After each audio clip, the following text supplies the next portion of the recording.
Igitondo ciza, igitondo c'umugisha kuri wewe udahwema kutwereka ko ubana natwe aho uherereye umunsi ku munsi, reka tuguhereze ikaze. Ni amakuru aramutse agarukwaho n'inkuru iramutse igarukwaho n'igihugu c'u Burundi. Ni amakuru akomeje kugenda agarukwaho muri kiriya gihugu c'u Burundi y'umusirikare w'u Rwanda waje kuba yafatirwa ku butaka bw'u Burundi, ndetse kugeza magingo aya ni amakuru akomeje kugenda yemeza ko uyu umusirikari w'igihugu cy'u Rwanda wafatiwe mu gihugu cy'u Burundi afungiwe hano mu gihugu cy'u Burundi. Ese mu by'ukuri uyu musirikari yaba yafashwe mu buhe buryo, ndetse yafashwe nande, kuki yaba yinjiye hano kuri buno butaka bw'igihugu cy'u Burundi bikarangira aje gufatwa? Ese ubutegetsi bw'igihugu cy'u Rwanda bukaba butangaza iki kuri iyi nkuru y'uyu musirikari waje kuba yafatirwa hariya mu gihugu cy'u Burundi, dore ko RDF y'igihugu cy'u Rwanda yasohoye itangazo nyuma y'uko u Burundi busohora itangazo nabwo bwafashe umusirikare w'igihugu cy'u Rwanda ku gihugu cy'u Burundi. Igihugu cy'u Rwanda rero cyangwa se RDF nayo yahise isohora itangazo rijanye n'umusirikare waje kuba yafatirwa hano kuri buno butaka bw'igihugu cy'u Burundi. Nibyo tuje kugira ngo tuve imuzi inimuzingo kuri kino gitondo cyo kuri wa 25 z'ukwezi kwa cyenda umwaka w'ibihumbi 2025.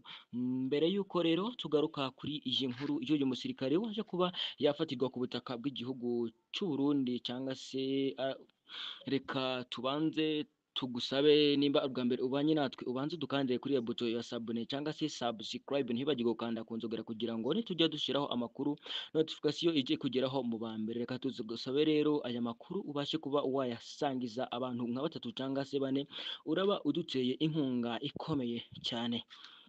Reka rero tugaruke kuri iyi nkuru ikomeje kugenda igarukaho kenshi cyane ku mbuga nkoranyambaga ndetse n'abanyamakuru, ndetse ku binyamakuru bigiye bitandukanye. Ingabo z'u Burundi binyuze mu itangazo zasohoye bivuga ko umusirikare w'u Rwanda warenze umupaka arafatwa, akaba afungiwe mu Kirundo, ndetse mu gihe hagikorwa iperereza. Igisirikare cy'igihugu cy'u Rwanda cyemeje ko hari umwe mu basirikare bacu bafatiwe i Burundi, bikaba bikubiye mu itangazo ryaje kuba ryasohorwa n'igisirikare cy'u Rwanda RDF.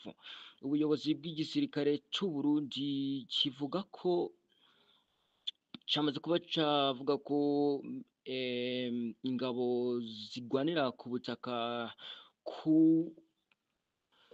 cyo kuri uyu wa kane ahagana saa sita z'ijoro aribwo umusirikare yaje kuba yafatwa mu masaa sita y'ijoro kuri komine Busone, intara ya Butanyerera. Akaba rero yafatiwe umusirikare w'u Rwanda witwa Sergeant Sadiki Emmanuel. Birumvikana ko rero ari umusirikare w'u Rwanda waje kuba yafatirwa kuri ya butaka bw'igihugu cy'u Burundi, ari Sergeant Sadiki Emmanuel. Uwo musirikari usanzwe ari umushoferi ngo yambutse umupaka bw'u Rwanda n'u Burundi anyuze ku nzira y'igitaka iri hafi y'umuhanda RE 14 ese Nemba.